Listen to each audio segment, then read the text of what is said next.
England 2, World 11 2, but World 11 win on penalties in Soccer Aid 2022. Yes, people, why football here? And as always, it's another football reaction, and you know the season's over when I'm reacting to Soccer Aid. But it is what it is, man. It's been 2 weeks since the Champions League final. Football content's been bone dry because I don't really keep up with the Nations League. But we're back with this one, a celebrity match, and of course, it's all for UNICEF charity, helping people around the world.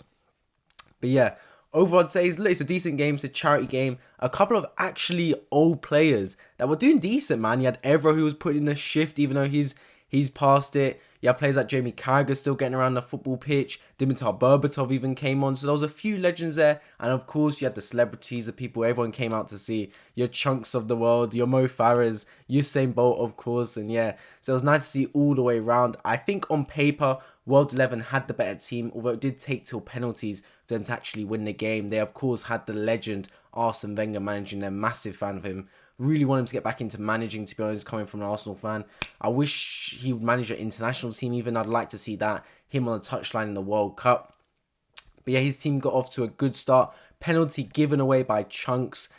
He just clattered into Patrice Evra. He kind of did sell it Evra by falling down like a sack of potatoes. But either way, the penalty was given, dispatched by the TikToker Noah Beck, who, fair play to him, man. American TikToker, did the job in midfield. He was actually playing really well.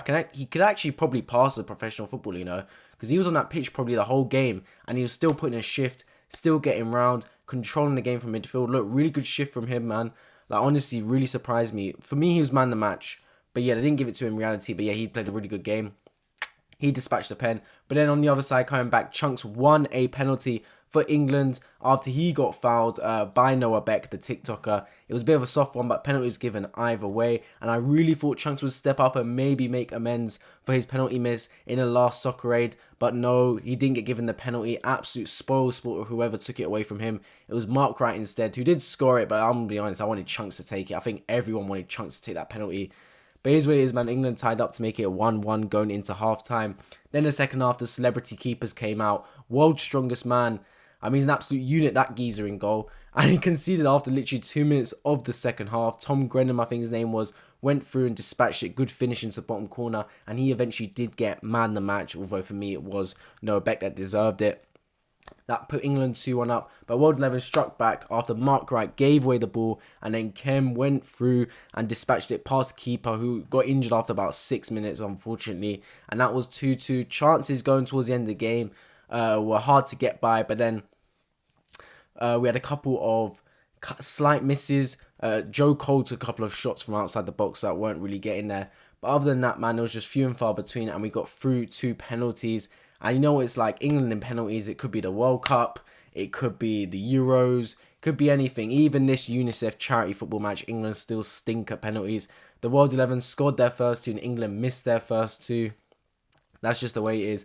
And the winner in the final penalty, Lee Mack, gets the goal. I mean, Lee Mack, of all people, gets the winning penalty. I couldn't believe it. I was a bit disappointed I didn't see more of Stephen Bartlett, to be honest, but I was looking forward to seeing him. Diary of a CEO, I'm a big fan of his podcast and what he's doing, even on Dragon's Den and stuff. He only came on for a cameo for about 20 minutes. Chunkz only got about 20 minutes, but he probably had 20 of the most eventful minutes in the match, to be fair to him. Mo Farah was up and down, but his stamina is always going to be there. He could probably lasted the whole 70 minutes. Roberto Carlos lasted about 4.5 minutes, honestly. He barely had time to tie his shoelaces. But yeah, he's just there. He was just there for vibes, to be honest. He barely played. But it is what it is. And overall, the winning team was the World 11. Let me know your thoughts on the match in the comment section down below if you bothered to watch it.